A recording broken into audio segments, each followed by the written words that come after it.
you all been? Peace to you all. Master your minds.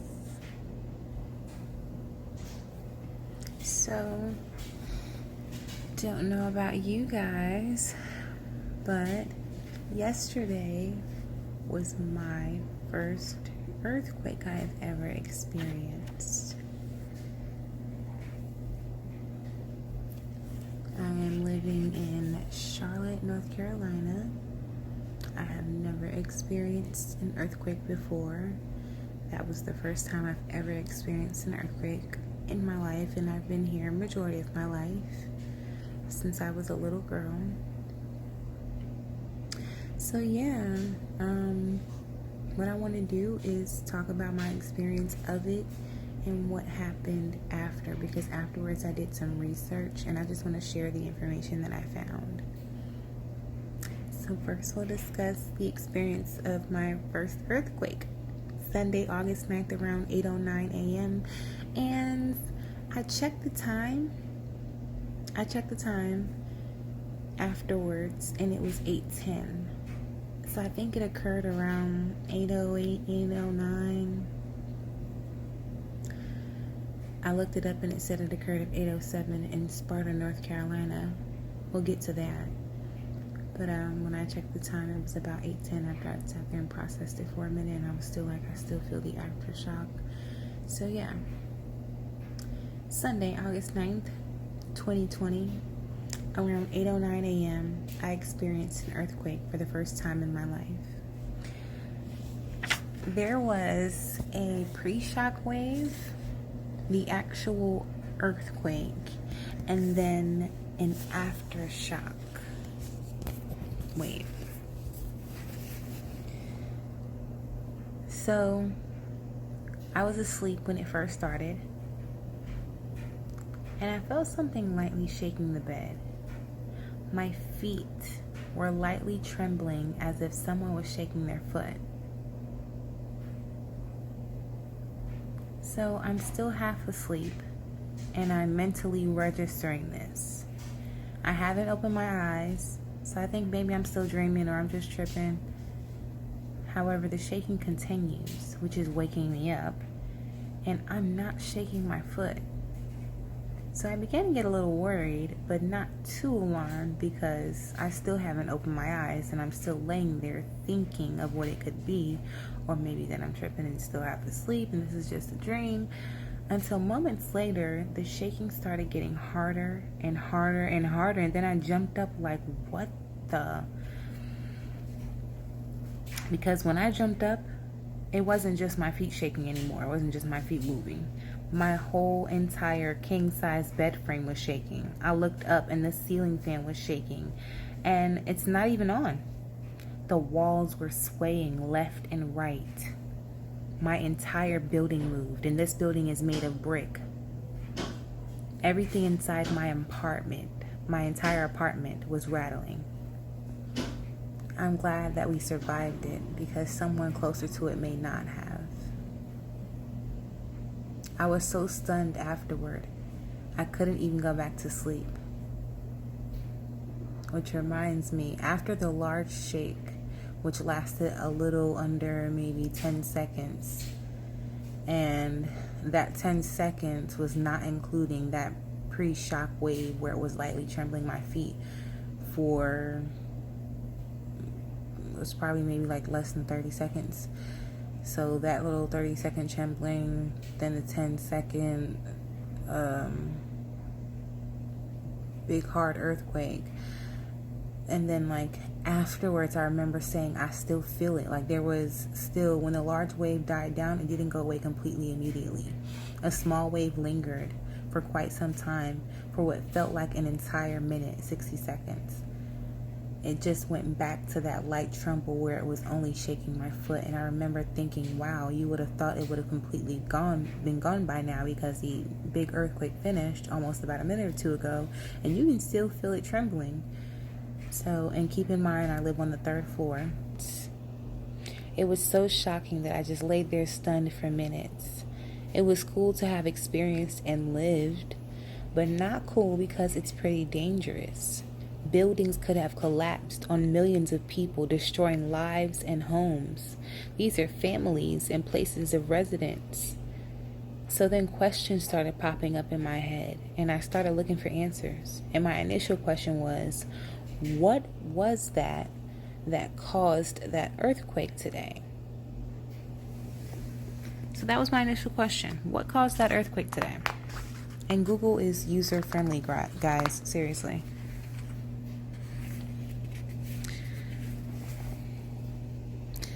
So I asked what caused it, and it told me where it came from and whom all it affected.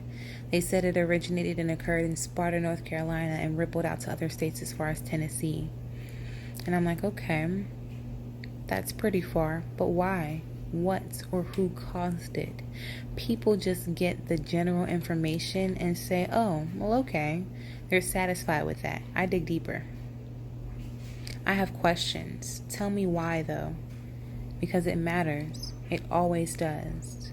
So why did we have an earthquake here in North Carolina for the first time, and however long they said it was? Because for me, it was the first time since I've ever been here, since I was a little girl. So why all of a sudden? What changed? Is it Freaky Friday? Y'all ever seen that movie? Remember that movie on Freaky Friday where everything shook and they switched bodies? Has anybody ever seen that? Okay. It gets so real though. I did some research. Okay, let's just start with the basics, and we can work our way up. What is an earthquake? An earthquake is a wave of energy. A wave of energy that makes the ground shake. And what causes the earthquake, that wave of energy? Where does that wave of energy come from? Earthquakes are caused when rock underground suddenly breaks along a fault. This sudden release of energy causes seismic waves. You know how huge those waves are ripping across states? Yes, of course, you know if you were there. This sudden release of energy causes seismic waves that make the ground shake. So you have rocks breaking, rubbing, colliding, roughly, not smooth at all, and there you have an earthquake. That's what causes the earthquake. So I said, well, what caused the underground rocks to suddenly, quote unquote, break in North Carolina? Like all of a sudden, I've been here forever, and what happened now? And what's going on here? I live here, so I want to know. They said, while rumors did float and briefly circulate on social media, Sunday's quake did not appear. It did not appear to be associated with hydraulic fracturing, or fracking is what they call it for shorter terms. I said, what? What? So they said also that initial data suggests the quake was from an oblique reserve slip event. An oblique reserve slip event is a type of earthquake. So you're saying that the earthquake was caused by an earthquake. That's not telling us what caused it. They said initial data suggests. So then at that, you're saying initial data suggests. So have you found additional data, more information, different information at this time that does not match the initial data that you had suggested, not even was confirmed, suggested in the first place?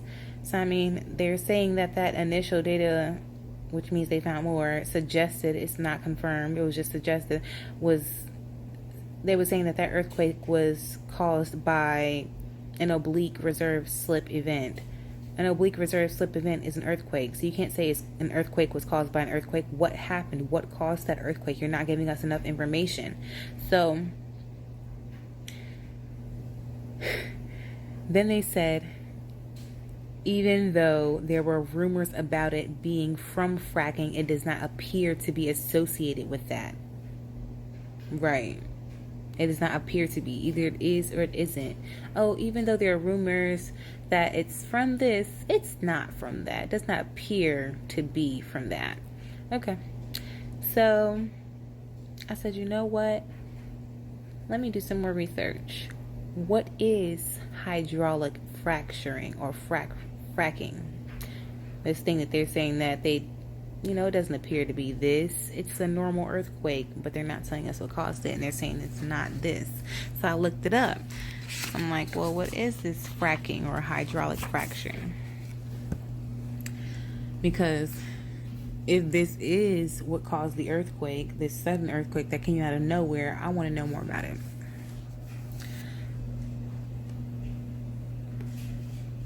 So, hydraulic fracturing is an oil and gas well development process. Fracking involves injecting water, sand, and chemicals under high pressure into a bedrock formation via the well. So they used the well, which has water, of course, and they dug into the water all the way until they got to the bedrock underneath the water. And they continued to dig using high pressures of gas, oil, and chemicals. And they pushed and dug all those gas, oils, and chemicals into the water and the bedrock and the dirt. And then they make it a process and continue to do it, pressing all those fumes and chemicals and gases and oils into the earth until it explodes. So I said, now, why would they do that? Because now they caused the earthquake. Now, why would they do that knowing the earth would explode? Knowing there was just an explosion in Lebanon days ago. What are they trying to do here? Is this even legal? And who is allowing this? And are you ready for the next answer? It's so dangerous. Fracking is so dangerous that it is only legal in 2 states. It is illegal in every other state. 2 states have legalized it. It is illegal in every other state because it is so dangerous. And the 2 states it is legalized in: Illinois and North Carolina.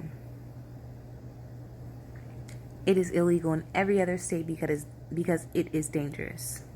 They legalized it here in North Carolina 6 years ago in 2014.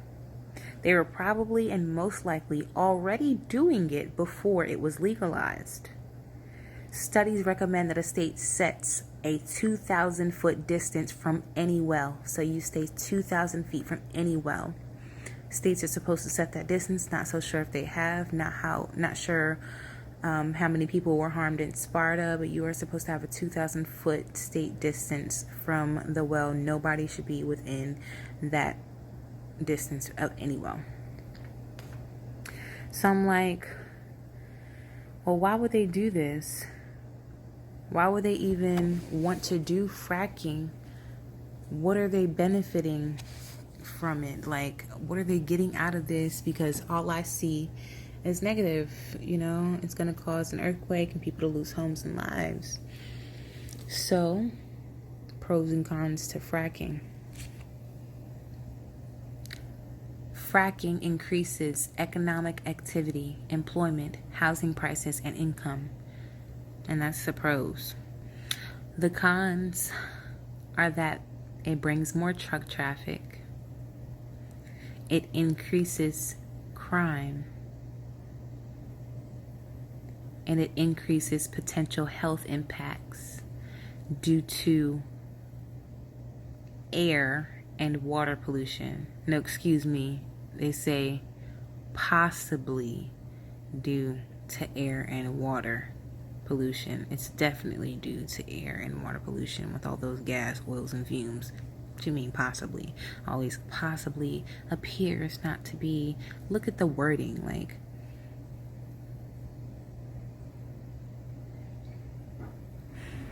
they don't even mention on the list of cons that an earthquake can occur. They don't even list that on the list of cons. Like, wow. Then they go on to continue and lie and say that as of May 2017, not that it's never occurred, but as of May 2017, there were no oil or gas reserves in North Carolina, so therefore no fracking has ever occurred. So, okay, now they're saying it's never occurred as of May 2017. So you want us to believe you pursued legalizing it, which consists of filling out an application. You had to go and apply to go through this process. So you got it legalized and then said that as of this date, it never happened. There's no way I believe you. You caused this earthquake, and you being the government and the people who legalized it and fiddled with it. So I did a little bit more research, and it tells you how exposure to fracking chemicals makes fat cells grow. Fumes contribute not only to killing you off, but making you unhealthy, which we know. It's just like, why are they lying and trying to say, oh, this is not what it is, we've never even done this? Then why would you even pursue legalizing it? Then why is this occurring now? There's so many things and pieces of evidence that does not support what you're saying, you little liars. And then they go on and say that in 2018 there was supposed to be a fracking boom. So I thought you guys just said in 2017 there was no reserves. So how was there a fracking boom? How did y'all prepare for and plan a fracking boom? Like, the baby boom, it was just a whole lot. It was like, that's why they called it a boom. It was an explosion of it. It was a mass amount of it.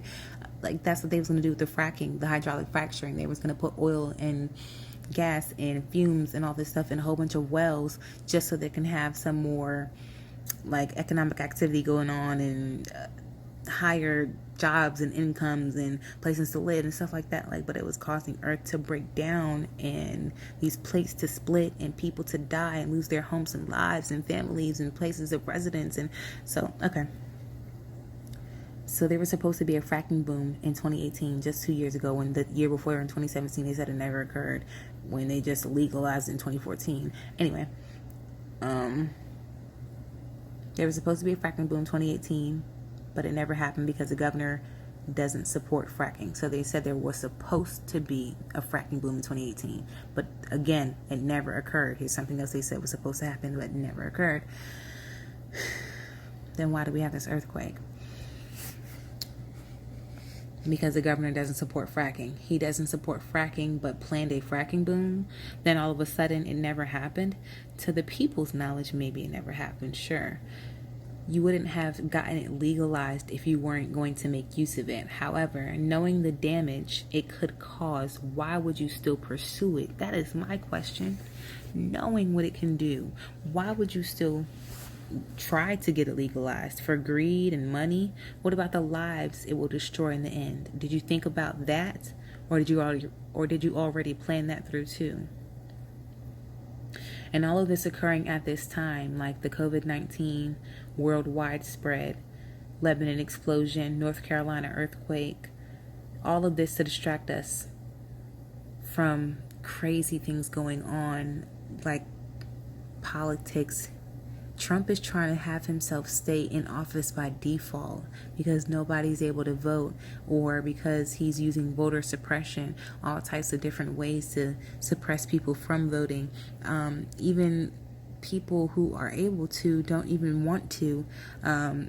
So many things going on. And also to keep us from prosecuting him for all of his freaking offenses. Like, this is so crazy. I just want us to be, as a people, more prepared, more aware, more informed. Don't sit around and wait for somebody to tell you this information. Go and look for it yourself. When something occurs or happens, when someone gives you a piece of information, when you find out something new, question it. Even all the old things that you know, question it. Why? Don't be satisfied with a simple little answer. Question everything. You question it, but why? And when they give you that answer, but why to that? And when they give you that answer, but why to that? And if people can't give you answers, you look for yourself. You go search for your answers and question yourself and question that again. You question everything and you dig deep and you find your answers, and do not just sit around letting this surface level BS be all that you know. There's so much more to it. Do not be left behind clueless. Nobody's responsible but you to get this information. But I'm glad I could help and share. And I love you guys so very much. Take care. Peace to you all.